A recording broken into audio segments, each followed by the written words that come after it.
Bonsoir à tous, bonsoir à toutes. Nous sommes Bonsoir. ravis de vous accueillir ce soir pour ce webinaire sur la fatigue chronique. Au programme, l'intervention de David Tan, qui va nous faire une explication sur cette problématique qu'on connaît tous. Et dans les coulisses, Jessica et moi-même, nous allons donc pouvoir actionner les réponses au niveau du chat. Donc moi, je m'appelle Émilie Julien. Je suis plutôt en charge de la partie communication et market et commercialisation en même temps pour tout ce qui concerne le Bolder Jackie. Mes remerciements pour vous tous qui êtes présents et nos excuses pour des problématiques qu'on a connues. On s'est un peu emmêlé les pinceaux sur les dates, entre le mardi 15, mercredi 14, bref, c'était ce soir. Après, on a eu un souci informatique au niveau de la plateforme. Donc, a priori, tout va bien se passer ce soir. Vous êtes quasiment 1300 inscrits à ce webinaire, donc merci encore. Pour faire simple, David, je te laisse la parole. Avec Jessica, après, on va se mettre off pour pouvoir répondre au fur et à mesure au niveau du chat. Je vous rappelle simplement que toutes les questions vraiment très personnelles, on ne pourra pas y répondre directement pendant ce webinaire. Donc, dans ce cas-là, je vous invite franchement à nous contacter dès demain au niveau du siège. Donc, le téléphone, c'est le 03 85 25 29 27. Le mail, c'est contact@holist.com. Là, on pourra vraiment avoir des réponses précises à vos questions. De toute façon, on vous remettra les coordonnées dans le chat. Et puis, je vous souhaite une belle soirée, un bon moment de partage. David, je te passe le relais. Merci Émilie, merci Jessica. Bonsoir à tous. Je suis ravi de passer cette heure avec vous pour parler de quelque chose qui nous concerne tous, la fatigue et surtout la fatigue chronique, ce fameux syndrome de fatigue chronique. Alors, pour vous parler de ça, peut-être vous étiez là au dernier webinaire qu'on a fait ensemble sur le sommeil, avec le sommeil et bien sûr le rapport avec le Bolder Jacquier que vous connaissez bien. Et ben là, ce soir, on va fatigue, les tenants, les aboutissants, la fatigue chronique et bien sûr le rapport avec une meilleure oxygénation cellulaire que nous apporte le Bolder Jacquier. Pour vous parler de ça, je suis David Tan, je suis ostéopathe, kinésithérapeute de formation et je suis coach et j'ai développé une méthode qui s'appelle Life Force qui accompagne les personnes à stresser moins et vivre mieux. Et bien sûr, la gestion de cette fatigue qu'on a, le stress notamment, le burn-out, c'est quelque chose que j'adresse au quotidien. J'ai eu la chance d'énormément voyager, de traverser plus de 75 pays les 30 dernières années et de m'occuper de plus de 40 000 personnes de 80 nationalités différentes comme professionnel de santé. Et ce qui m'a donné une belle expertise aussi sur notre rapport à la fatigue. Vous allez voir que cette fatigue chronique, c'est quelque chose qui est en fait assez fréquent. C'est dans les pays industrialisés, c'est une personne sur 200. Donc, c'est vraiment quelque chose qui n'est pas si rare que ça. Et ça touche en général les personnes assez jeunes, entre 20 et 40 ans. C'est quelque chose qui peut être extrêmement handicapant parce que les gens peuvent être complètement impactés au niveau socio-professionnel quand ils sont vraiment atteints de ce syndrome de fatigue chronique. C'est vraiment une fatigue qui est terrassante où les gens ont un impact majeur au niveau de leur vie. Alors, c'est ce qu'on va mettre en évidence ce soir, de voir quels sont les symptômes, qu'est-ce que c'est, comment on peut remédier. Vous allez voir que je vais vous partager différentes clés, notamment que j'ai pu développer les 30 dernières années et que je propose à travers Life Force, à travers mon accompagnement, sur des choses qui sont très simples, mais pas simplistes, pour sortir de cette fatigue chronique. Ce syndrome de fatigue chronique, c'est en fait un ensemble de symptômes. On va les voir en détail pour savoir est-ce que ça vous touche ou est-ce que ça touche certains de vos proches. C'est un ensemble de symptômes d'épuisement intense. Ça, c'est vraiment important. C'est vraiment un épuisement intense où on n'arrive pas à récupérer. Une fatigue normale, on a une bonne nuit de sommeil, on récupère. Le syndrome de fatigue chronique, c'est un épuisement qui est intense, où on n'arrive pas à récupérer. Et ça survient sans raison apparente ou sans pathologie sous-jacente. Donc, et ce que je vous disais tout à l'heure, ça nous impacte au niveau de nos vies personnelles et professionnelles, parce que quand on souffre de ce syndrome de fatigue chronique, parfois, ça peut aller jusque ne plus pouvoir réaliser des tâches très simples du quotidien, comme par exemple prendre sa douche ou aller faire des courses, simplement. Donc, on a du mal à s'occuper de soi. Donc, bien sûr, s'occuper des autres dans son travail ou s'occuper de sa famille, ça devient vraiment complètement problématique. Ce syndrome, vous en avez peut-être entendu parler à travers d'autres noms. On l'appelle souvent aussi neurasthénie, un syndrome de fatigue post-virale, la mononucléose, cette maladie du baiser dont vous avez certainement entendu parler. On appelle ça la mononucléose chronique. On l'appelle aussi l'encéphalomyélite myalgique. Tous ces noms, ça regroupe, c'est exactement la même chose, c'est ce fameux syndrome de fatigue chronique qui a d'ailleurs été reconnu comme maladie neurologique grave par l'OMS en 1992. Si vous avez des questions, j'en profite pour boire un petit peu, n'hésitez pas à les mettre sur le chat. Je prendrai vos questions avec plaisir, on prendra un temps à la fin du webinaire. Et si vous avez des questions précises aussi sur le bol d'air, dans la deuxième partie du webinaire, bien sûr, je vais vous parler des bénéfices du bol d'air par rapport à la fatigue. N'hésitez pas à les poser et Émilie et Jessica y répondront et on prendra aussi un temps s'il y a besoin en fin de webinaire avec grand plaisir. David, j'en profite du coup, on a des questions qui concernent les apnées du sommeil et le Covid long au niveau de la fatigue chronique. Ok.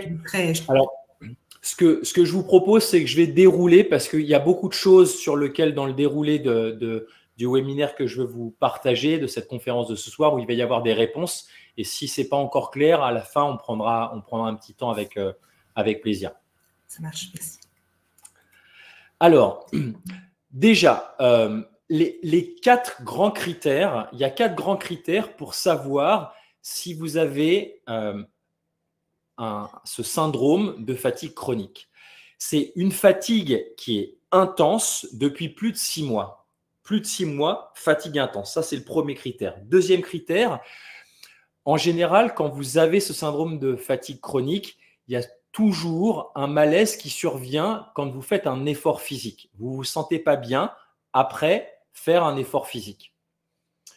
Le troisième point qui revient toujours, c'est un sommeil qui n'est pas réparateur. Une fatigue normale, quand vous avez une bonne nuit de sommeil, le lendemain matin, vous êtes régénéré, cette fatigue est dissipée. La fatigue chronique, le sommeil n'est jamais réparateur. Et enfin, quatrième point qui revient systématiquement, il y a toujours une altération de la fonction cognitive. C'est-à-dire que la façon dont vous processez les choses au niveau de votre intellect, votre mémoire notamment, peut être affectée. Toutes les fonctions qu'on appelle visio-spatiales, de vous orienter dans l'espace, peuvent aussi être affectées. On dit que ça affecte, ça vous donne ce qu'on appelle une intolérance à l'orthostatisme. C'est-à-dire que votre position debout, votre équilibre, il est aussi affecté. Donc, ces 4 critères, fatigue depuis plus de 6 mois, intense, un malaise qui survient après chaque effort physique, un sommeil qui n'est pas réparateur et une altération de vos fonctions cognitives et des soucis aussi d'équilibre à la position debout, ça, ce sont des critères qui signent un syndrome de fatigue chronique. On va voir aussi, bien sûr, différents symptômes. Vous allez voir que ça touche énormément de fonctions de notre corps. Et notamment, il y a des signes qui sont neurologiques. Vous avez des troubles de l'attention, de la concentration.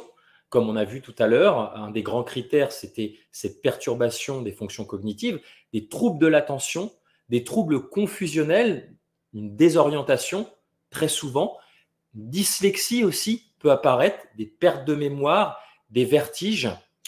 On dit souvent que cette maladie, on va le voir, les pistes, elle est très souvent classée dans des maladies soit neurologiques, soit psychologiques. Et je vais vous donner différentes pistes dans les dernières recherches où il y a des pistes notamment d'origine immunitaire, d'origine musculaire, d'origine de pollution vis-à-vis de l'extérieur aussi. On le verra après. Je voudrais voir avec vous les différents symptômes maintenant, autres que les symptômes neurologiques qu'on vient de voir ensemble. Très souvent, les patients que j'ai eus dans ma vie, et ceux à travers les 5 continents, je vous ai dit, j'ai eu cette chance d'accompagner plus de 40 000 personnes de 80 nationalités différentes. C'est quelque chose qui n'est pas rare, ces syndromes de fatigue chronique. Dans mon expérience de professionnel de santé et aussi d'accompagnant dans mes stages Lifeforce, c'est une grande raison quand les gens viennent en stage aussi avec ces syndromes de fatigue, ils n'arrivent pas à récupérer. Et quand vous regardez la littérature, il y a toujours des douleurs chroniques qui sont associées. Les gens ont très souvent mal à la tête, des céphalées, très souvent des douleurs derrière les yeux, très souvent des douleurs au niveau du cou, des cervicalgies, des douleurs musculaires. Ça, c'est quelque chose qui est très caractéristique. Des troubles du sommeil, on l'a vu tout à l'heure, je vous le répète. Alors, vous avez eu des clés dans le dernier webinaire qu'on a eu ensemble, mais le sommeil est perturbé et les rythmes dont on a parlé la dernière fois, les rythmes jour-nuit, on appelle ça les rythmes circadiens, ils sont extrêmement perturbés. On l'a vu encore, on l'a vu, je vous le répète, des troubles moteurs, des difficultés à se tenir debout, des troubles de l'équilibre, des troubles de la coordination des mouvements, ça c'est aussi quelque chose de caractéristique, une faiblesse musculaire, bien sûr. Souvent, il y a des tremblements qui sont involontaires. On parle, dans le cadre de ces tremblements, on parle de trémulation des muscles. Ça, c'est quelque chose qui est aussi caractéristique dans un grand nombre d'ailleurs de maladies neurologiques chroniques. Il y a des troubles sensoriels aussi, des troubles visuels, des troubles d'hypersensibilité à la lumière, au bruit, aux odeurs. Vos sens sont exacerbés et ce qui peut entraîner beaucoup d'inconfort. D'autres choses qui sont très désagréables, un affaiblissement de votre système immunitaire. Il y a souvent des infections ORL, des pharyngites, des laryngites, des sinusites qui reviennent et qui sont récidivantes. Des troubles gastro-intestinaux, de type des nausées, des ballonnements, des problèmes de digestion. Il y a très souvent aussi associé à ce syndrome de fatigue chronique des troubles génito-urinaires, c'est-à-dire notamment des envies très fréquentes d'uriner, notamment pendant la nuit, des troubles respiratoires. Très souvent, on fera une petite pratique de respiration tout à l'heure pour justement vous redonner de l'énergie et sortir aussi de cette asthénie. Ces troubles respiratoires, ils sont caractérisés par une respiration qui est difficile et surtout par un essoufflement qui vient très rapidement. Cette impression de manquer d'air. Et c'est là, vous allez voir que notamment le bol d'air Jacquier et le fait d'avoir ce catalyseur, on en parlera tout à l'heure, qui permet de mieux absorber l'oxygène au niveau cellulaire, ça va être clé ça va être un instrument clé qui va nous permettre de récupérer quand on a cette fatigue chronique. Il y a bien sûr aussi très souvent des troubles du rythme cardiaque, notamment des tachycardies, une accélération du rythme cardiaque. Très souvent aussi, il peut y avoir une hypotension artérielle associée.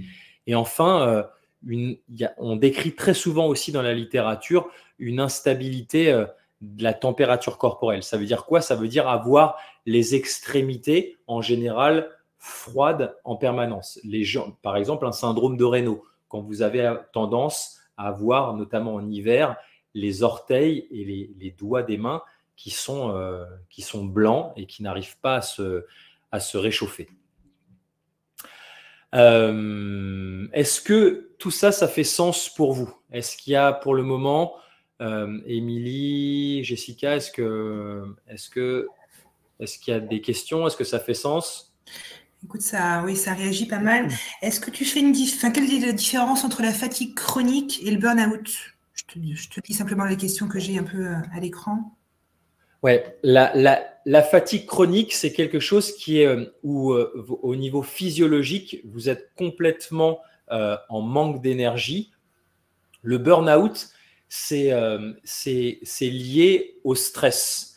Bien sûr, on verra que le stress est un élément qui est très impactant pour ce syndrome de fatigue chronique, mais c'est deux choses qui sont complètement différentes. Le burn-out, il y a vraiment cette sensation, si je vous le décris avec une métaphore, on a la sensation de se noyer dans sa vie. On est en surcharge, c'est très souvent lié à une surcharge neurocognitive. Très souvent, le burn-out survient en milieu professionnel, mais pas que. Ça peut être aussi, si vous êtes une maman avec 3 enfants, élever 3 enfants tout seul, une maman seule au foyer, au RSA, il peut y avoir clairement un burn-out familial. Mais le burn-out, c'est associé à une surcharge neurocognitive. C'est vraiment un stress qui vient impacter complètement le système. La fatigue chronique, c'est vraiment quelque chose qui va déprimer tout votre système au niveau énergétique. La grande différence au niveau physiologique, c'est que le burn-out, on appelle ça en physiologie adrenal fatigue, une fatigue des surrénales. Ça veut dire que votre système surrénalien est complètement épuisé. Les surrénales, en physiologie, sont responsables pour sécréter l'hormone du stress qu'on appelle la cortisol et le cocktail Molotov qui va avec, qu'on appelle adrénaline et norépinéphrine. Le burn-out, c'est lié quand cette surcharge neurocognitive où on est en stress en permanence pendant une longue durée, on épuise ces surrénales. Le syndrome de fatigue chronique, il n'y a pas, c'est au niveau, des examens, c'est complètement différent. Il n'y a pas cet épuisement au niveau des surrénales. Ok. Et on a aussi un autre retour par rapport à la fibromyalgie. En fait, les symptômes que tu décris sont a priori similaires. Effectivement, c'est très proche. Il y a beaucoup de points communs. Ce qu'on va voir, ce que je vais vous partager maintenant sur ce syndrome de fatigue chronique, c'est qu'en fait, c'est quelque chose qui est encore qui est très mal compris, qui est encore énormément à l'étude. Et malheureusement, effectivement, d'ailleurs, on appelle ça un syndrome. C'est quelque chose un petit peu fourre-tout. Ça a été reconnu comme maladie grave neurologique par l'OMS, je vous le disais, en 92, mais c'est quelque chose qui est encore énormément à l'étude parce qu'on n'a pas les raisons pour lesquelles on a cette asthénie, cette fatigue qui persiste, ne sont pas claires. Alors, il y a 4 pistes. C'est pour ça que ce que je vous disais tout à l'heure, en fait, elle est soit classée dans les universités de médecine, on classe ça soit dans la partie neurologique, soit dans la partie psychologique.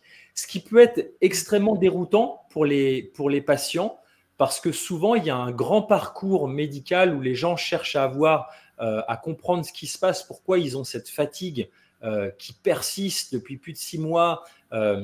Ça entraîne ce qu'on appelle une errance thérapeutique, avec beaucoup souvent des erreurs de diagnostic, où finalement les gens, au final, en souffrent énormément parce qu'ils sont étiquetés psy, entre guillemets, et on vient catégoriser ça comme une dépression.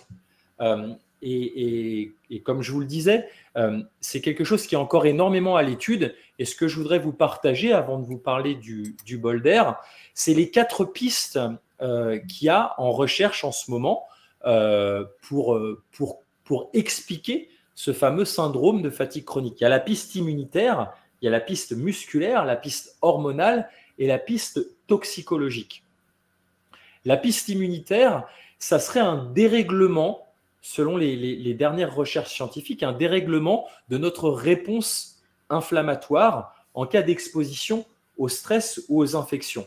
Et cet état inflammatoire plus prononcé, dès la moindre perturbation, pourrait être à l'origine des symptômes du syndrome de fatigue chronique, qui sont effectivement très proches aussi de la fibromyalgie. Mais la fibromyalgie, comme vous le savez, c'est aussi une pathologie relativement fourre-tout, où on a très peu d'explications sur les processus de cette maladie. Donc, cette asthénie, cet état grippal, ces douleurs corporelles diffuses, ces difficultés respiratoires, effectivement, ces différents symptômes, on les retrouve dans beaucoup de pathologies. La deuxième piste à l'étude par les scientifiques pour comprendre plus précisément ce qu'est ce syndrome de fatigue chronique, c'est la piste musculaire. Ils ont mis en évidence qu'il y aurait une accentuation du stress oxydatif. On en parlera tout à l'heure, retenez ça, le stress oxydatif par rapport au bol d'air Jacquet, qui justement permet de ralentir ce stress oxydatif et de neutraliser notamment avec une bonne oxygénation cellulaire tout ce qui est radicaux libres. On en parlera tout à l'heure. La piste musculaire, ça serait une accentuation du stress oxydatif et de l'atteinte notamment des membranes musculaires. Et c'est à travers une baisse des protéines qui protègent, qui protègent ce qu'on appelle les membranes musculaires, notamment une protéine, je vous la donne, peu importe, elle s'appelle la CD26, notamment, ça amènerait une dégradation plus importante des cellules musculaires et des cellules cérébrales aussi, soumis à un stress oxydatif. Et bien sûr, vivre, on est soumis à un stress oxydatif et à l'agression de nos cellules par des radicaux libres. D'où l'intérêt, encore une fois, on en parlera tout à l'heure, du bol d'air. La troisième piste qui est à l'étude, c'est la piste hormonale. La piste hormonale, elle nous dit quoi? Elle nous dit que il se pourrait que notamment les hormones de croissance et l'hormone du stress, la cortisol, seraient présentes en quantité légèrement inférieure par rapport à la normale. Et ça donnerait aussi une susceptibilité d'être touché par ce syndrome de fatigue chronique. Encore une fois, je vous le disais, ce n'est pas si rare que ça, parce que dans des pays industrialisés, je vais y arriver, comme le nôtre, c'est une personne sur 200. Et la dernière piste qui est à l'étude en ce moment, c'est la piste toxicologique. Qu'est-ce que ça veut dire? Ça veut dire que l'exposition, notamment aux pesticides, aux insecticides qu'il peut y avoir dans notre environnement, pourrait entraîner ce fameux syndrome de fatigue chronique. Est-ce que tout ça fait sens pour vous? Oui, merci David. On avait aussi des remarques par rapport à la montée en âge, par rapport peut-être à la ménopause. Est-ce qu'il y a un impact direct? Est-ce que tu as des réponses? Le syndrome tel qu'il est, de fatigue chronique, d'asthénie, il est surtout décrit dans la tranche d'âge des 20-40 ans. Les gens les plus touchés sont vraiment entre 20 et 40 ans. Et encore une fois, il n'y a pas de… la chose importante à retenir, c'est que ce n'est pas lié, on n'arrive pas à relier précisément à une infection virale ou bactérienne. Il peut y avoir ça comme déclencheur, mais après, on n'en sort pas. Donc, c'est pas décrit effectivement quand il y a des changements hormonaux à la ménopause. Il y a forcément une gestion de son corps et un rapport à son corps qui change, mais c'est pas en lien avec le syndrome de fatigue chronique. D'accord. Il peut y avoir des fatigues, hein, mais c'est pas en lien avec le syndrome que je viens de vous décrire. On peut expliquer aussi par rapport à une hyperthyroïdie? Alors, j'entends toutes ces questions. Effectivement, alors on va prendre l'exemple de l'hyperthyroïdie ou de l'hypothyroïdie ou peu importe une autre maladie chronique. Effectivement, la fatigue, c'est une très bonne question. La fatigue, c'est quelque chose qui est lié, j'ai envie de vous dire, à toutes les maladies. Dès que votre système immunitaire est mis en branle parce qu'il doit se défendre contre une infection virale, bactérienne, contre une maladie auto-immune, bien sûr, ça va entraîner une fatigue, bien sûr. Mais ça c'est une fatigue qui est normale, qui est en réponse au fait que votre système immunitaire est en train de vous protéger.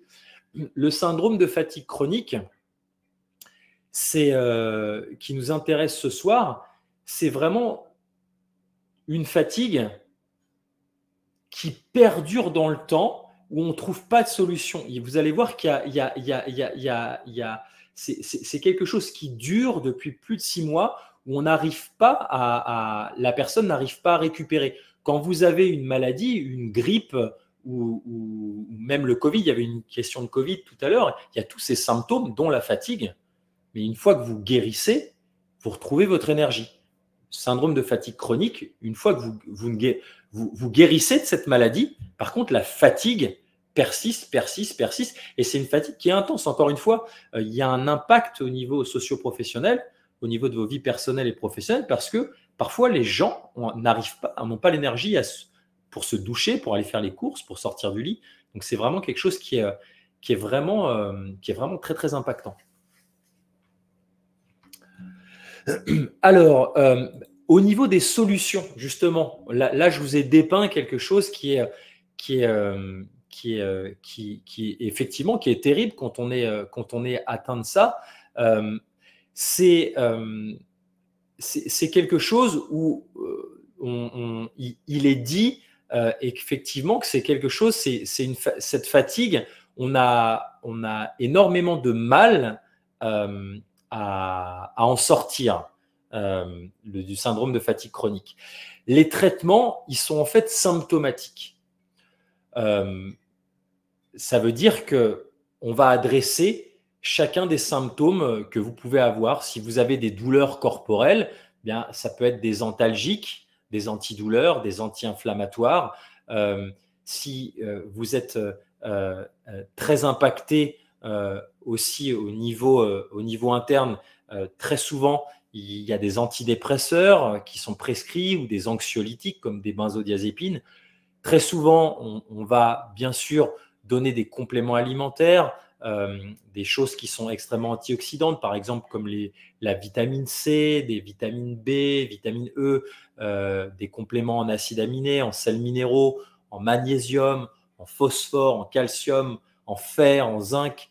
Tout ça sont des choses ces compléments alimentaires vont bien sûr vous supporter au niveau énergétique. Très souvent, on prescrit des stimulants comme la caféine, comme le Déanol, qui permettent aussi de pallier. L'homéopathie peut aussi aider. Et très souvent, on encourage les gens. Et là, moi, je vais vous parler de solutions plus naturelles que j'ai pu expérimenter les 20 dernières années sur ce syndrome. Notamment, voilà, le fait d'encourager des activités, re-encourager une activité physique. Ça, c'est quelque chose qui est super importante. De pas, effectivement, on a très peu d'énergie, mais si on fait rien, en fait, ça s'améliore pas. Donc, l'idée, c'est se forcer, entre guillemets, avec l'énergie qu'on a, pour sortir dehors, pour aller s'exposer au soleil. Ça, c'est vraiment fondamental parce que, vous le savez, on l'a vu la dernière fois, pour recaler son rythme circadien, jour-nuit, le grand secret, c'est l'exposition à la lumière du soleil dans la journée et l'obscurité totale la nuit. Comme dans le syndrome de fatigue chronique, on a du mal à récupérer, on a des problèmes de sommeil, c'est extrêmement important de recaler autant que faire se peut son horloge biologique. Pour ça, quand vous êtes atteint d'un syndrome de fatigue chronique ou si vous avez des gens dans votre environnement, c'est vraiment de les encourager énormément à aller sortir, se balader dans la journée dehors pour reprendre le soleil. Une activité physique modérée, ça veut dire au moins marcher dans la journée en faisant ce que vous pouvez faire. C'est quelque chose qui va remettre le corps en mouvement. Je vous invite aussi énormément, ce qui marche énormément, ça c'est votre kinésithérapeute ou votre ostéopathe intérieur, de passer du temps au sol, passer au moins 2-3 minutes par jour au sol en changeant de position. En changeant de position au sol, vous passez par exemple assis tailleur, sur les genoux, en petite sirène avec les jambes sur le côté, allongé, vous vous remettez assis. Le fait d'aller jouer au sol, ça va permettre de libérer votre corps. Et j'aime à dire dans mes stages que le sol, c'est l'harmonisateur de votre corps. Notre corps, il est fait de différentes cordes, comme une guitare, des cordes faciales, myotendineuses. On est vraiment un instrument de musique. Avant de jouer une guitare, on l'accorde. Nous, notre accordeur, c'est le sol. Plus vous passez de temps au sol dans la journée, donc au moins 2-3 minutes, ça c'est le minimum syndical, vous allez voir que en changeant de position, en étant connecté à votre respiration, en étant sur des mouvements lents et en étant le plus gracieux possible, vous allez voir que vous allez réharmoniser ce qu'on appelle les champs contractiles. Ça va permettre de libérer les douleurs, les blocages qui sont corrélés avec ce syndrome de fatigue chronique. Donc, c'est quelque chose qui est très, très simple, mais qui est loin d'être simpliste. La respiration, c'est clé. On va le voir, on va prendre un grand temps après quand je vais vous décrire les bénéfices, notamment du bol d'air Jacquier, mais la respiration, c'est clé, bien sûr, au niveau énergétique. Vous savez que vous respirez entre 23 000 et 25 000 fois par jour. Donc, bien sûr, le fait de corriger votre respiration, la fatigue chronique, ça veut dire on est au niveau énergétique, on est en dedans, on a moins d'énergie. Le fait de réapprendre à respirer, ça veut dire quoi? Ça veut dire respirer par votre nez. Ça, c'est clé pour le webinaire de ce soir. C'est un des plus grands biohacks, que vous soyez en fatigue chronique ou pas. Si vous intégrez ça dans votre vie, ça va littéralement transformer tous les champs de votre vie. On est fait pour respirer par le nez. Tout à l'heure, je vous parlerai du bol d'air et vous allez voir, on respire quand on est proche de la corolle par le nez. Pourquoi? Parce que notre nez, les sinus que vous avez dans la boîte crânienne, vous savez que dans la boîte crânienne, on a des sinus. Vous avez très probablement dans votre vie déjà eu une sinusite. Ces sinus, ils ont cette capacité de produire un gaz qu'on appelle l'oxyde nitrique. L'oxyde nitrique, ça a des vertus extraordinaires. C'est antiviral, antibactérien, c'est plutôt pas mal. Ça ouvre les voies aériennes supérieures et ça permet de mieux assimiler l'oxygène au niveau alvéolaire. Donc ça, combiné au bol d'air, c'est juste extraordinaire. Quand vous respirez par la bouche, vous n'avez pas cette production d'oxyde nitrique. C'est que par le nez. Donc ça, c'est un hack, un biohack qui est extraordinaire. Quand on est fatigué, pour récupérer, quand on a syndrome de fatigue chronique, réapprenez à respirer par le nez. La petite pratique qu'on fera tout à l'heure, qui permettra de mettre votre respiration en place le matin, je vous invite là à prendre conscience le matin, à prendre 3 grandes respirations en conscience par le nez, des respirations abdominales. J'aime bien les appeler LSD, des respirations qui sont physiologiques. LSD, ça veut dire low, slow and deep. C'est une respiration qui est donc abdominale. Low, ça veut dire en bas, abdominale, qui est lente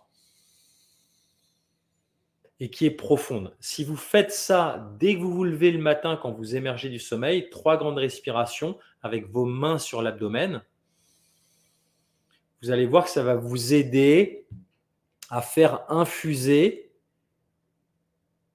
ces 3 respirations sur les 25 000 autres respirations, donc une respiration profonde, correcte, par le nez, qui vient infuser les autres respirations, les autres 25 000 respirations que vous allez faire dans la journée. Donc, vous allez voir qu'au niveau énergétique, ça va vous soutenir énormément. Autre conseil que je peux vous partager qui fonctionne réellement quand vous avez cette fatigue chronique, c'est bien sûr la nutrition. Mais avant de vous parler de la diététique, j'ai envie de vous parler de la nutrition des 5 sens. Bien évidemment, c'est extrêmement important. On parlait tout à l'heure du burn-out aussi. La même chose, pour sortir dans le burn-out, c'est vraiment ce stress avec cette surcharge neurocognitive et un épuisement des glandes surrénales. Bien sûr, un des outils communs pour vous régénérer de façon simple, c'est nourrir vos sens. Ça va permettre d'être en connexion avec votre environnement. Donc, ça veut dire quoi? Ça veut dire qu'est-ce que je vois dans mon environnement tous les jours? Qu'est-ce que j'entends dans mon environnement tous les jours? Qu'est-ce que je sens? Ça sent quoi? Est-ce que c'est très pollué autour de moi ou j'ai de la nature autour de moi? Qu'est-ce qui touche mon corps? Est-ce que j'ai une vie affective? Est-ce que je suis capable de prendre du temps pour embrasser ma famille, embrasser mes amis? C'est extrêmement important de penser à nourrir vos sens. La nutrition, elle n'est surtout pas que ce que vous mettez dans votre bouche et ce que vous digérez. C'est quel est le rapport quel rapport avez-vous avec votre environnement? Bien sûr, quand vous êtes exténué, quand vous êtes avec une fatigue qui ne se résout pas, c'est extrêmement important d'avoir un environnement qui soit le plus nourrissant possible. Donc, bien sûr, pour récupérer, vous récupérerez beaucoup mieux à la campagne qu'en étant dans un petit appartement au 16e étage d'une tour de la Défense, bien évidemment. Et si c'est le cas, il n'y a pas de souci. Simplement, prenez le temps d'aller marcher en nature et à vous reconnecter avec la nature tous les jours. Ça, c'est vraiment, vraiment essentiel. Dernier point, pas dernier point, j'ai oublié pour la nutrition maintenant, la partie diététique. Bien sûr, elle est clé aussi. J'ai envie de vous dire, la clé, c'est la règle des 3 V. Végétal, vivant, varié. Quand on est crevé, quand on est en fatigue chronique, c'est extrêmement important d'avoir, notre corps, il a besoin pour se régénérer, d'avoir des micronutriments. Trop souvent, on raisonne en termes de macronutriments. Ça veut dire quoi? Protéines, lipides, glucides, c'est très très bien. Sauf que si on prend un Coca-Cola ou si on prend 300 grammes de brocoli, on peut avoir la même quantité de kilocalories. Sauf que le Coca-Cola, c'est quelque chose où les kilocalories sont mortes et en général entraînent des pathologies chroniques. Quelque chose qui est vivant comme les brocolis ou les tomates ou les carottes, c'est quelque chose qui va supporter votre vitalité. Donc, bien sûr, quand on est fatigué, peu importe l'origine de la fatigue, que ce soit un syndrome de fatigue chronique ou que ce soit une fatigue en récupérant d'un accident ou d'une maladie, on a parlé du Covid long, il y a eu des questions de l'hyper ou de l'hypothyroïdie. Peu importe la maladie, bien sûr, ça entraîne une dépression du système immunitaire. On est fatigué.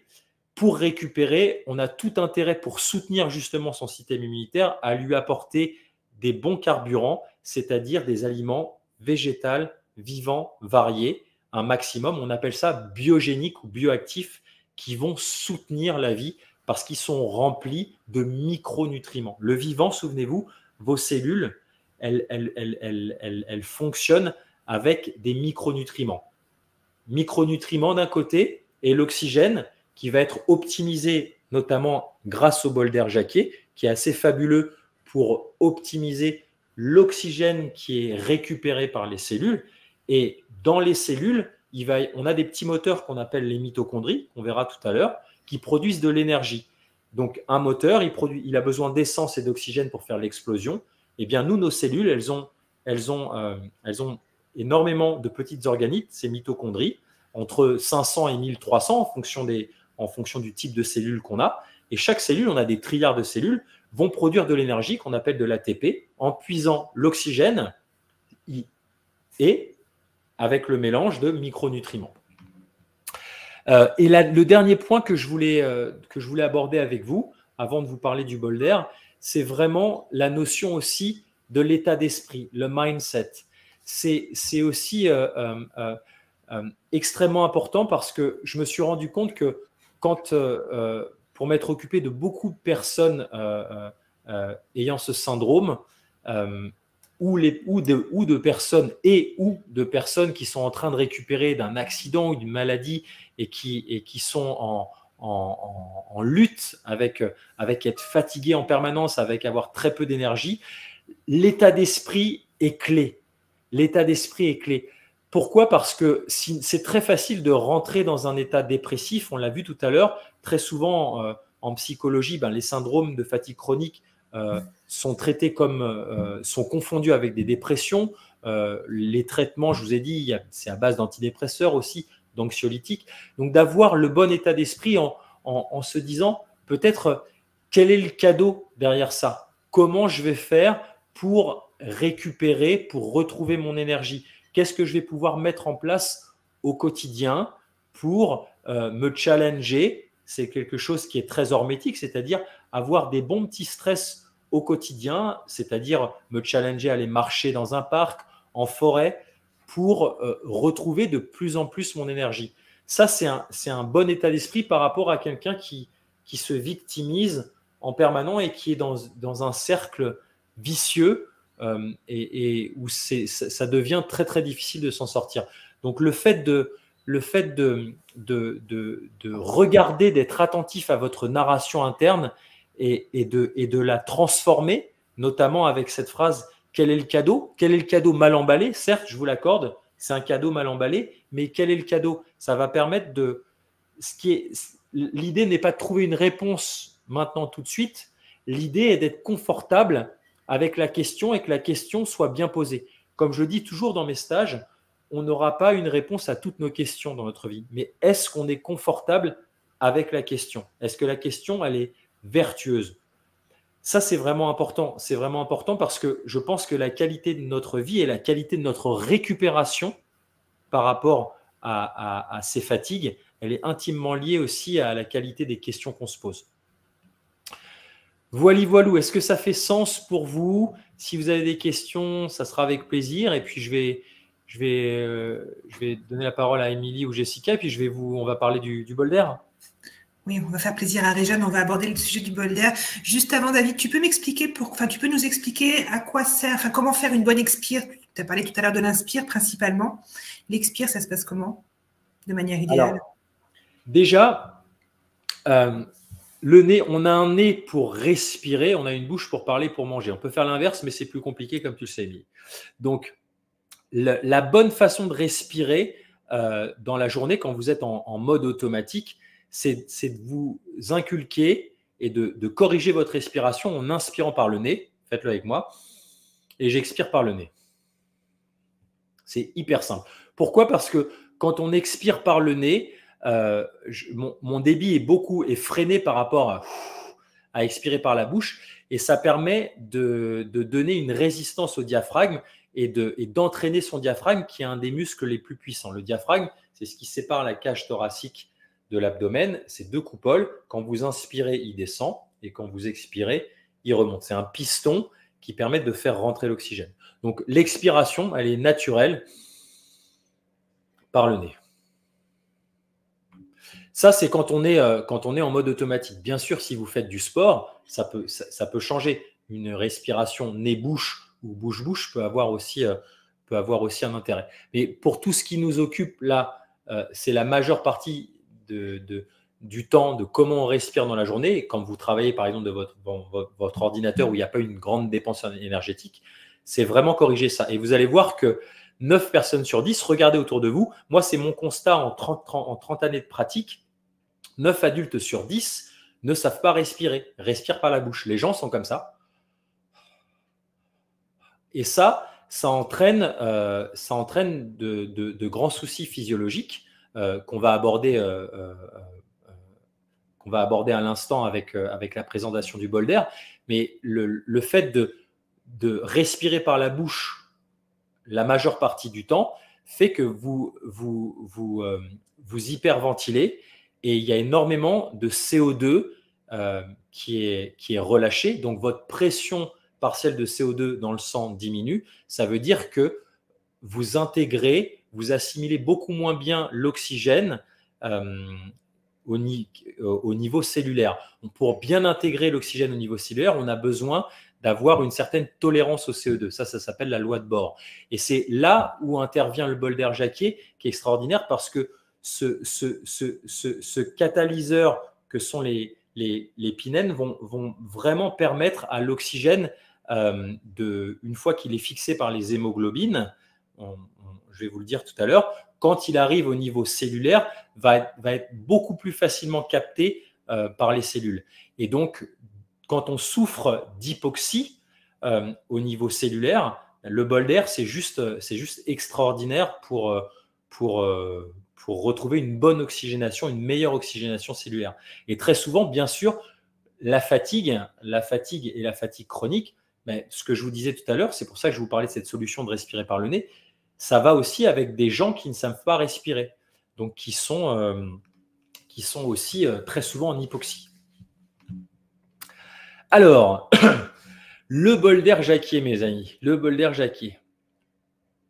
Déjà, vous savez que le taux d'oxygène dans l'air, alors le bol d'air Jacquier, c'est cet appareil qui nous permet, on vous le présentera tout à l'heure, de respirer un air qui va être un oxygène qui va être beaucoup plus facilement assimilé et qui va surtout être beaucoup plus facilement assimilé par nos cellules. Parce que l'air qu'on inspire, il ne s'arrête pas aux poumons. Il inspire, les poumons, c'est juste un péage, notamment les alvéoles, les petits sacs en papier que vous avez au fond des poumons. Vous avez les bronches, les bronchioles, et vous avez tout un tas, vous avez des millions de petites alvéoles qui sont juste un péage. L'air, l'oxygène que vous inspirez va perfuser, on appelle ça perfuser à travers ces alvéoles pour rentrer dans ce qu'on appelle les globules rouges. Les globules rouges, ce sont les transporteurs d'oxygène. Imaginez qu'un globule rouge, c'est une Twingo rouge 4 places où 4 passagers oxygène vont pouvoir s'asseoir sur les sièges de la Twingo. On appelle ça des hémoglobines. Ce sont des protéines qui vont fixer les 4 passagers oxygène. Et ces trilliards de globules rouges que vous avez vont partir dans les autoroutes de votre système sanguin. Soit dit en passant, vous avez 120 000 km de réseau vasculaire dans votre corps. C'est juste énorme. C'est 3 fois le tour de la Terre. 120 000 km de réseau vasculaire. Le taux d'oxygène dans l'air que vous respirez, il est de 21%. Le taux d'oxygène dans l'air qui pose... Ce n'est pas le taux d'oxygène dans l'air qui pose problème, c'est son assimilation dans nos cellules qui pose problème. Et c'est ça qu'on appelle une hypoxie, l'hypoxie cellulaire. Ce n'est pas une hypoxie au niveau des poumons. Les poumons, comme je vous ai dit, c'est juste un péage. Là où l'oxygène il est nécessaire dans toutes nos cellules, dans les trilliards de cellules qu'on a qui composent tous nos tissus, tous nos organes. Et cet oxygène, il est bien sûr délivré à travers ces autoroutes que sont notre système vasculaire par ces globules rouges.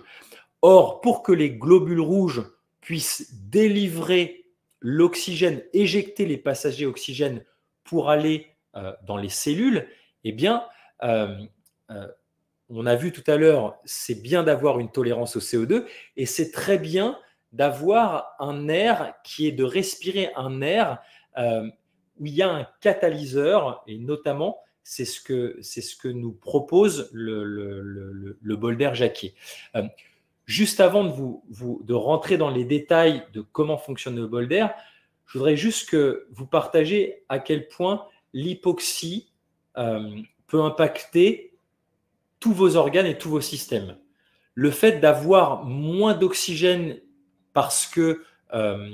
moins d'oxygène qui est délivré à vos cellules, ça va impacter votre système nerveux, ça va impacter votre système immunitaire, ça va impacter votre système cardio-pulmonaire, ça va impacter tout votre système digestif et ça va impacter le système rénal.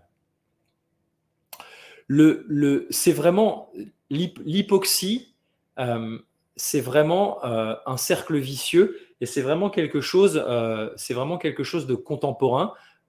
Comme je vous disais, dans mon expertise de professionnel de santé, c'est 9 personnes sur 10 ne sait pas respirer.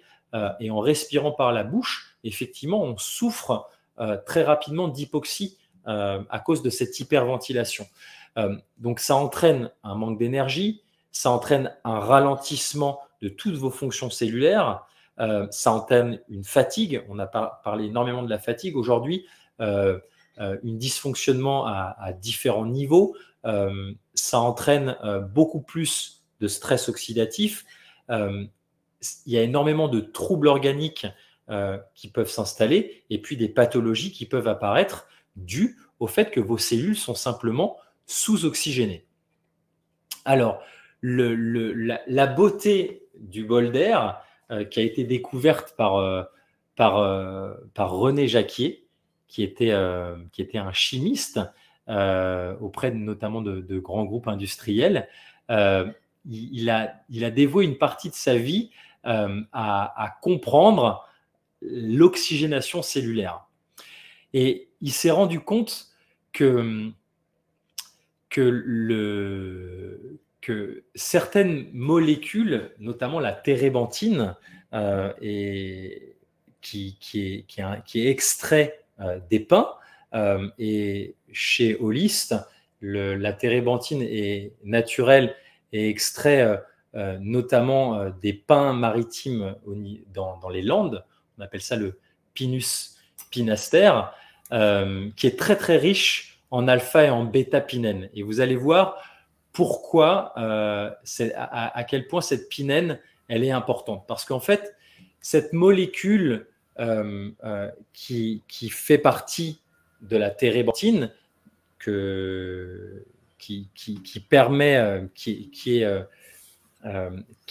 vous utilisez avec le bol d'air Jacquier, il y a un processus qu'on appelle la peroxydation qui va permettre en fait de créer un catalyseur qui va permettre de mieux fixer que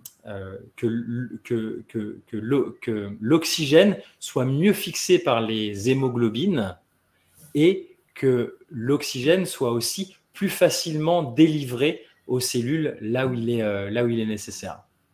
David, je fais juste une petite parenthèse par rapport à la térébenthine. Souvent, quand on emploie le mot de térébenthine, les gens nous disent « mais vous êtes fous, c'est pas bien ».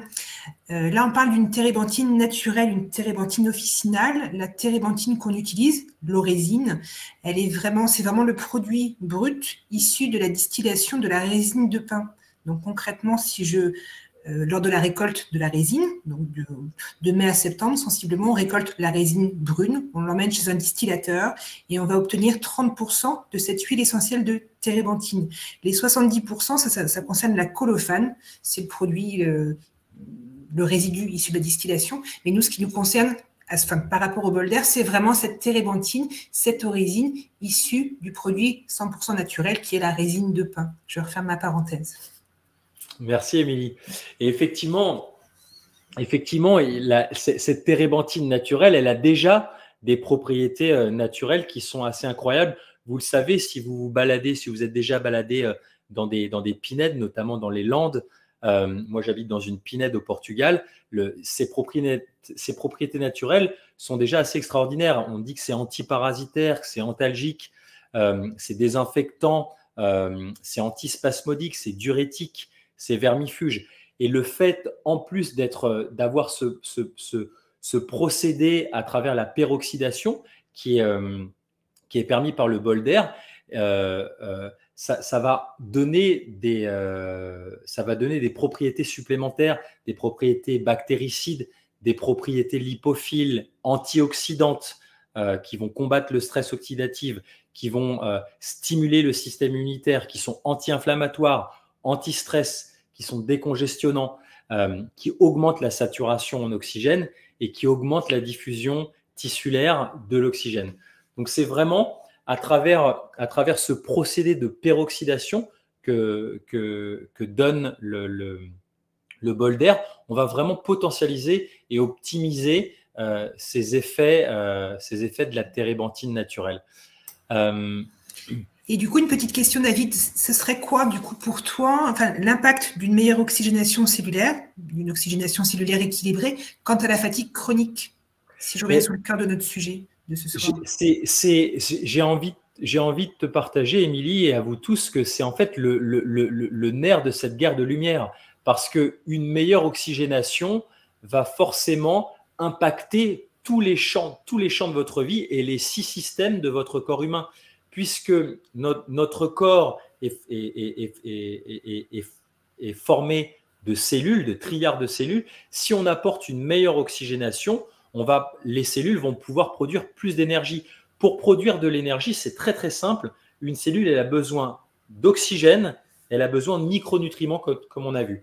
Avec ces deux choses-là, les mitochondries, ces organites cellulaires vont produire, il va y avoir une explosion du moteur, elles vont produire l'ATP, l'adénosine triphosphate. Plus on va avoir d'oxygène qui va pouvoir pénétrer la cellule, qui va pouvoir être assimilé avec la cellule, mieux la cellule va se comporter et va pouvoir vivre et faire ce qu'elle a à faire au sein du tissu. Donc en fait, une meilleure oxygénation cellulaire va améliorer tous les champs de votre vie. Donc c'est clé, bien sûr, quand on est en train de batailler avec une fatigue chronique. Et du coup, petite question, pardon de poser des questions comme ça. Avec plaisir. Si mes cellules sont malades, si je fais du bol d'air, du coup, finalement, ça va augmenter la prolifération de mes cellules malades, ou finalement, je vais lutter contre la maladie de mes cellules? Alors, je pense que tu vas lutter contre la maladie de tes cellules, bien évidemment, puisqu'on améliore tout ce qui rentre dans la cellule. Donc, on est en train de donner à la cellule les bons composants, l'oxygène, et si on donne les bons micronutriments pour qu'elle puisse se réparer elle-même. Au niveau cellulaire, on parle notamment, on en parlera peut-être sur un prochain webinaire, mais il y a des processus qu'on appelle des processus de sanogénèse, notamment le processus phare s'appelle l'autophagie. Ça a valu d'ailleurs un prix Nobel par le docteur Oshumi, un japonais, en 2016. C'est un mécanisme clé quand on est en repos digestif. Repos digestif, ça veut dire quoi? Ça veut dire que vous n'êtes pas en train de digérer. Là, donc c'est tous les processus qui sont corrélés au jeûne, à la privation volontaire de nourriture, et qui commencent à partir de 14 heures de repos digestif. Quand vous arrêtez, quand vous n'êtes plus en digestion, votre corps, l'énergie qu'il récupère de ne pas digérer va venir détoxifier et nettoyer tout ce qui a besoin d'être nettoyé, cleané au niveau cellulaire. Donc, bien sûr, en apportant plus d'oxygène et en ayant des bons micronutriments, votre corps va avoir l'énergie pour faire cette autophagie. L'autophagie, c'est la femme ou l'homme de ménage intérieur qui va permettre de renouveler ce qui a besoin d'être renouvelé au niveau cellulaire. Merci. Je fais juste aussi une petite parenthèse par rapport au surdosage en oxygène. En fait, il faut bien comprendre que le bol d'air n'apporte pas plus de quantité, enfin pas plus d'oxygène en quantité à la cellule. On est toujours sur les 21%. Par contre, il va simplement permettre son assimilation, l'optimisation de l'optimisation au niveau de la cellule. Donc, il n'y a aucun risque de suroxygénation. Oui, tout à fait. Aucune inquiétude là-dessus. On n'est pas sur une approche quantitative, on est plus sur une approche qualitative. Qualitative, oui, tout à fait. Ouais. Ça a rien à voir effectivement avec ce qu'on appelle la normobarie ou l'hyperbarie qui sont utilisés dans le domaine médical avec un masque et une bouteille avec de l'air comprimé, ou dans le cas de l'hyperbarie, ce sont des caissons ou de l'ozonothérapie. Là, effectivement, comme tu le dis, le bol d'air, c'est vraiment quelque chose de qualitatif. On n'est pas dans la quantité, il n'y a pas plus d'air qui est assimilé, il y a simplement une meilleure qualité d'air. Après, je reprends le relais par rapport à certaines questions qui sont posées, notamment sur la posologie. Il n'y a pas de posologie avec le bol d'air, parce que ce n'est pas un dispositif médical, il n'y a pas un guide tout fait. Le guide des bonnes pratiques, en fait, c'est une méthode intelligente. Chaque séance est efficace. L'essentiel, c'est que la séance soit agréable à la personne. C'est pour ça que souvent, on vous dit, en fonction de votre ressenti, faites les séances. C'est pas très clair. L'idée, c'est que vous fassiez des séances d'1 minute, de 2 minutes ou de 3 minutes. Physiologiquement, il ne va pas se passer, il n'y aura pas une grosse différence. Par contre, certaines personnes qui ont un terrain très fragile, au bout d'1 minute sur l'appareil Aéro 2, par exemple, vont trouver que ça suffit. Leur corps, leur organisme n'est pas habitué à respirer de cette manière-là, donc on y va doucement, en douceur, on prend le temps, on s'habitue, on s'écoute, et on augmente progressivement pour que chaque séance reste agréable. Il n'y a pas de contre-indication majeure à faire des séances régulières. Au contraire, on sait qu'une séance, elle est à peu près, elle va perdurer, le process va perdurer dans l'organisme pendant à peu près 3-4 heures. Donc l'idée, c'est de faire des séances régulièrement et d'augmenter ce temps de séance en fonction de son bien-être ressenti. Mais que vous fassiez une séance d'1 minute ou de 2 minutes, pour nous, c'est la même chose. Tant qu'à faire, faites-vous plaisir si ça se passe bien, mais il n'y a pas de protocole fixe. C'est assez difficile d'expliquer, de faire comprendre ça aux gens. C'est comme si vous allez vous balader dans une forêt ou prendre des vacances à la montagne. Et à la montagne, des fois, on est un peu fatigué parce qu'on n'est pas habitué à respirer comme ça. Donc, on y va en douceur. Et en forêt, vous pouvez y aller plus régulièrement parce qu'il n'y a pas trop de risques du tout. Donc, c'est douceur, plaisir, contre-indication majeure par rapport à l'allergie à la térébenthine. Là, on n'y peut rien. Et après, tout ce qui est vraiment… c'est plus des précautions d'usage par rapport à un état plus fragile. On y va doucement. On prend soin de soi. On va vous envoyer d'ailleurs la liste des contre-indications et des précautions d'usage pour que les choses soient claires dessus. Mais moi, je vous partage mon expérience personnelle. Effectivement, l'idée, c'est c'est d'expérimenter de façon progressive. Moi, je sais que j'ai la chance de pouvoir pratiquer différents sports tous les jours, d'avoir ce temps-là, et je vois vraiment une qualité dans ma récupération. Donc après un sport, forcément, alors j'ai la chance de beaucoup surfer, je suis fatigué. Et je récupère beaucoup plus vite en fait avec le bol d'air. Donc j'ai commencé progressivement avec 1 minute et puis j'ai incrémenté. Maintenant, je me fais 4 minutes et simplement en voyant le retour le lendemain ou combien de temps je mets à récupérer, c'est simplement de l'expérience en fait. En faisant, et comme disait Émilie très justement, il faut que ça soit agréable. Il faut que ça soit, c'est comme quand vous allez vous balader en forêt. Qu'est-ce qui est agréable? Est-ce que c'est de se balader un quart d'heure, se balader une demi-heure ou 3/4 d'heure? Donc, moi, progressivement, j'ai monté d'1 minute à 4 minutes et 4 minutes, je récupère beaucoup plus facilement.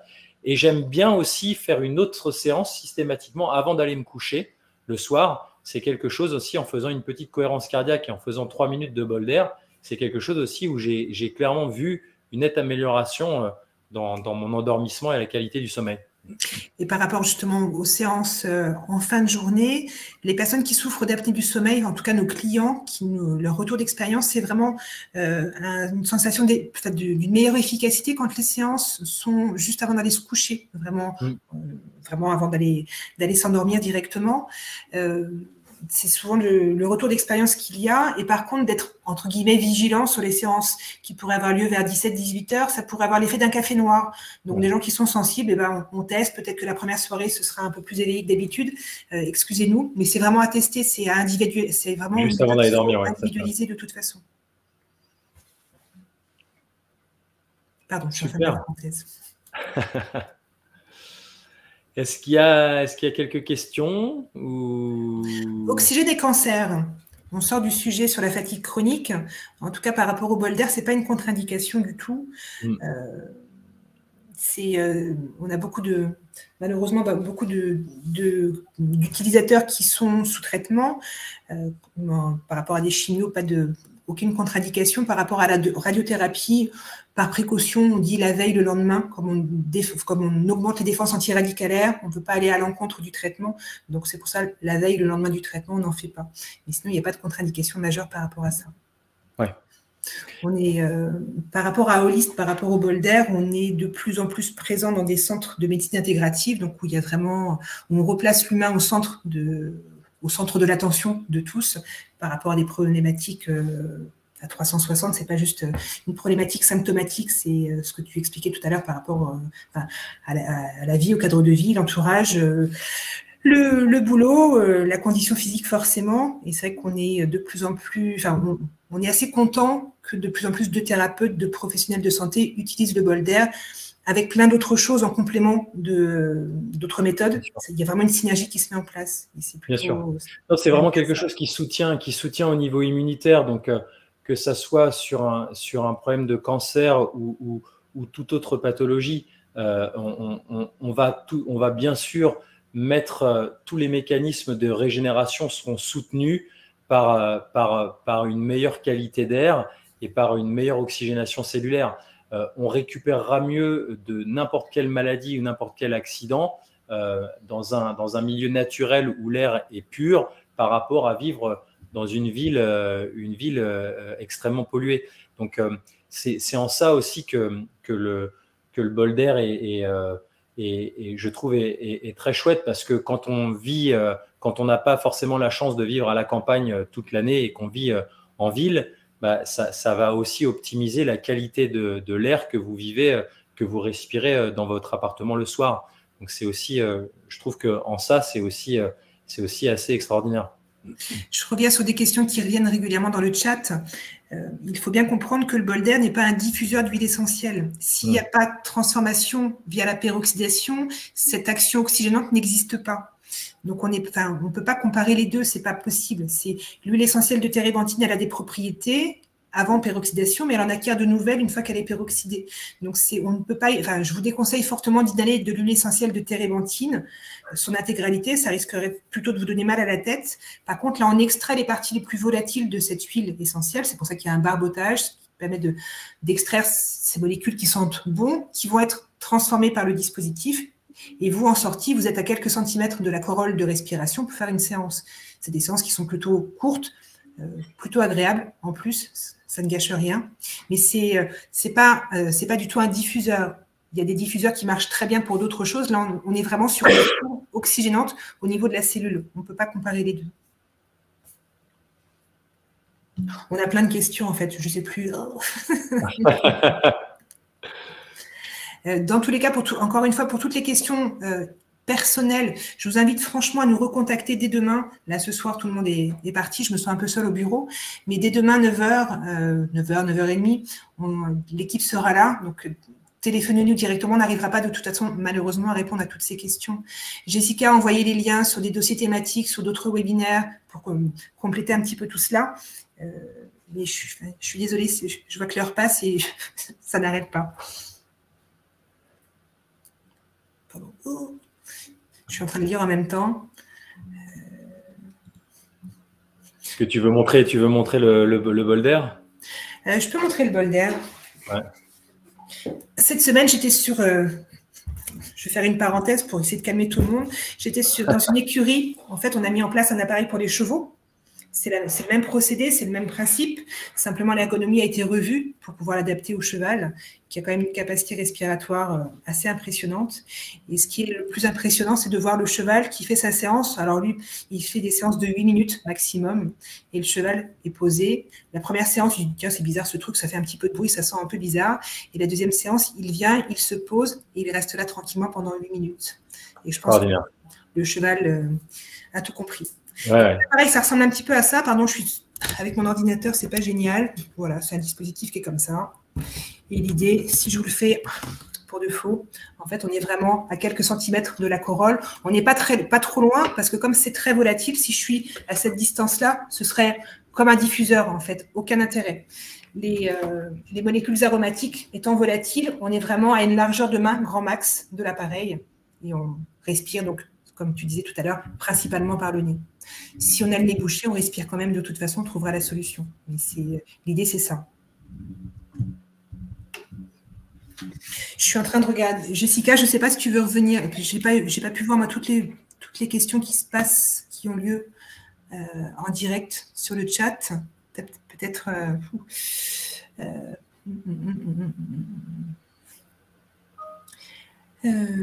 pardon. Jessica a disparu. Non, Jessica revient, je ne sais pas. Pardon, Jessica. Non. Donc, ça a bugué du côté de Jessica, donc elle va rester en off. Elle n'arrive plus à revenir sur le... C'est pour ça qu'il y a plein de questions. Alors, quel âge? Bonne question. Légalement parlant, comme il y a une huile essentielle de résine de pin, comme toute huile essentielle, il y a une législation. Donc, on dit que les enfants de moins de 36 mois, les femmes enceintes allaitantes, ne peuvent pas faire de bol d'air. Ça, c'est la législation qui le dit. Donc, sur tous les documents officiels, c'est la réponse qu'on vous donnera.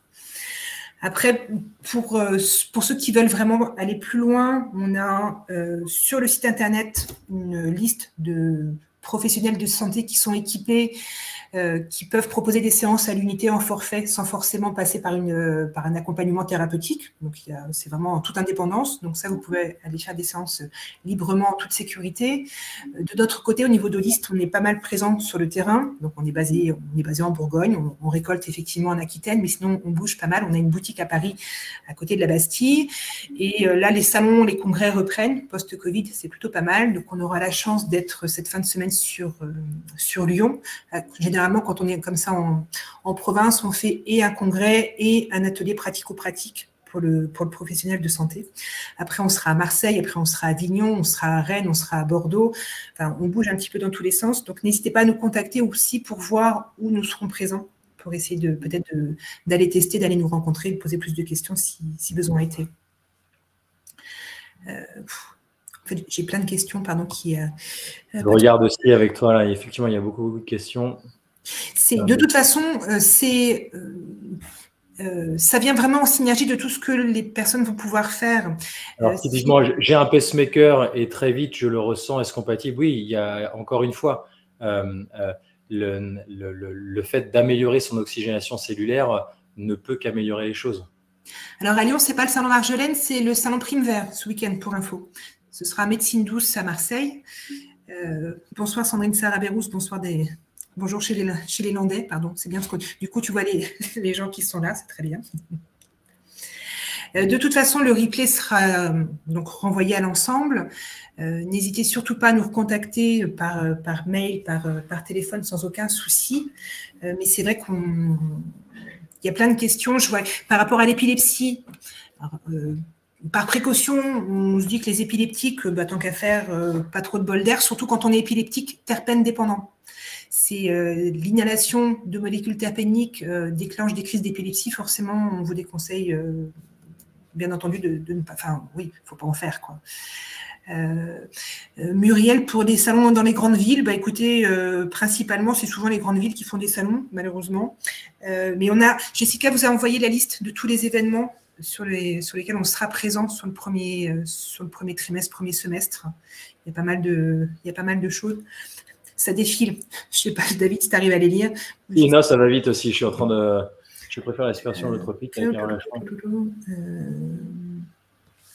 Dans les bonnes nouvelles, chez Eulist, on a 2 études il y a une étude qui se termine J'espère qu'on vous enverra des résultats positifs d'ici très bientôt. C'est dans les semaines à venir, justement par rapport à la fatigabilité de certaines personnes. Donc, là, c'est vraiment en cours d'analyse au niveau des résultats.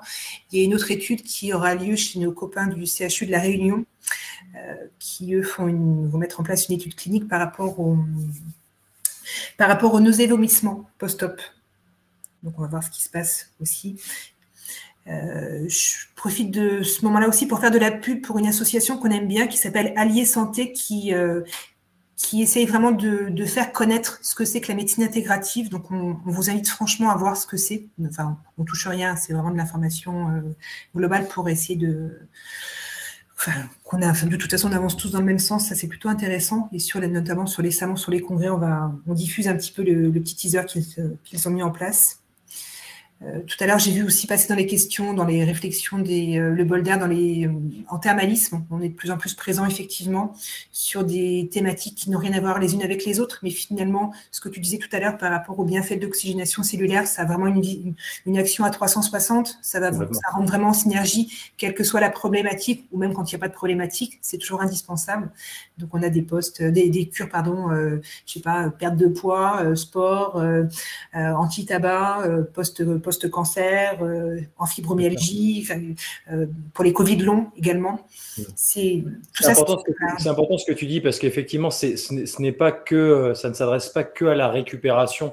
Pareil, il y a tout l'aspect performance sportive, avoir plus de vitalité.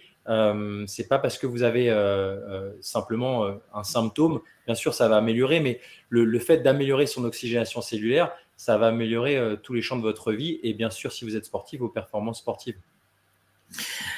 Peut-être encore 2-3 précisions par rapport au nombre de séances. On sait qu'une séance, c'est efficace pendant au moins 3-4 heures. Donc, généralement, les gens qui ont l'appareil chez eux font 2-3-4 séances par jour. C'est toujours mieux de faire des séances courtes répétées dans la journée plutôt que de faire une seule et grosse séance. Mais dans tous les cas, ça se passe bien. Pas de souci là-dessus. On n'a pas parlé aussi du renouvellement de la térébenthine. En fait, quand on demande à notre client d'être vigilant sur le renouvellement de la térébenthine, c'est pas juste pour nous faire plaisir, c'est que ce produit va s'oxyder par définition. Il est brassé avec de l'air chargé en oxygène. On va lui demander de s'oxyder un petit peu à cette huile pour acquérir de nouvelles propriétés, certes, mais s'oxyder de trop, ça reviendrait à dire qu'on fait des sessions pro-oxydantes. Donc, c'est pas le but recherché. C'est pour ça qu'on demande bien aux utilisateurs de renouveler intégralement cette huile essentielle dans leur bol d'air jacquier toutes les 3 semaines, 4 semaines, grand maximum. C'est vraiment pour avoir un produit propre, de qualité, non oxydant. Est-il nécessaire de faire une révision de l'appareil? Je pense que c'est ça la question que je vois. Régulièrement, non. Les appareils ont une durée de vie de 15-20 ans. Je pense que c'est quand même bien de faire une révision à peu près tous les 5 ans, parce que forcément, comme c'est une térébenthine, c'est issu du feu, ça poisse à un moment donné, donc ça peut encombrer un peu l'intérieur de l'appareil. Donc, la révision tous les 5 ans, je pense que c'est nécessaire. Enfin, ça peut être nécessaire. C'est pas indispensable, mais ça peut être nécessaire. C'est toujours mieux pour entretenir son appareil de toute façon. Si on n'utilise pas dans le cadre du sport, effectivement, oui, on n'a pas parlé de cette cible-là, mais on a aussi pas mal de sportifs qui le pratiquent. On a beaucoup de retours intéressants sur des sports d'endurance, forcément. C'est ce que je disais tout à l'heure pour augmenter les performances. Comme pour le cheval, on espère bien. Enfin, on sera certainement sur les JO de Paris, notamment au niveau du cheval. Donc, ça va être plutôt sympa. Une question, Émilie, de Claire. Si on n'utilise pas le bol d'air pendant 10 jours, quoi faire? Eh ben, on reprend le 11e jour, non? C'est pas ça? Non, mais au niveau de l'appareil, je pense, au niveau de l'appareil, il n'y a pas de Malheureusement, comme l'huile essentielle, elle est toujours mise dans une bouteille en verre teinté, justement pour la protéger du soleil, des UV, pour ne pas qu'elle s'oxyde. Sur une bouteille, vous avez toujours, bon, là ça sera à l'envers, mais il y a toujours un numéro de lot. Là, celle-là, c'est marqué 22-11-02. Ça veut dire que le produit a été mis en bouteille en février, le 2 novembre 2022. Ça, c'est la date de distillation, la date de mise en bouteille. C'est sensiblement la même. À partir de cette date-là, 2022, novembre 2022, quand j'ouvre la bouteille, j'ai 1 an pour consommer ma bouteille, idéalement. Ou, si elle n'est pas ouverte, j'ai 3 ans maxi pour garder les principes actifs. Après, quand on verse ce produit dans le flacon du bol d'air, pardon pour la manip, mais donc, le plus flacon, il est transparent. Encore une fois, on va le charger avec cet air qui est rempli à 21% d'oxygène de manière naturelle. Donc, forcément, il va s'oxyder. C'est pas la cata si on n'a pas utilisé son appareil pendant 10 jours. On reprend des séances, on vérifie le niveau, c'est reparti. Mais c'est clair qu'au bout du mois d'utilisation, des 4 semaines max, il faut quand même changer le produit, malheureusement. Ouais. Il y a toujours de la perte. On travaille, on réfléchit pas mal en interne sur la recyclabilité de ce produit-là. Donc, on peut la réutiliser, cette huile essentielle, quand elle n'est plus utilisable à l'inhalation. On peut toujours l'utiliser comme une térébenthine naturelle. Et on essaie de réfléchir à, pourquoi pas, trouver des points de collecte pour essayer de la remettre dans un autre cycle, pour être toujours dans une démarche de RSE de qualité, une démarche qualité continue, d'une certaine façon. Super. Il y en a plein des questions. Avant, après les repas, c'est comme vous voulez, même pendant. Moi, ça m'arrive même de manger pendant que je fais une séance de bol d'air. Je ne suis pas forcément. S'il n'y a pas de contradiction, faites-vous plaisir. Quand ça vous arrange, ça se passe plutôt pas mal.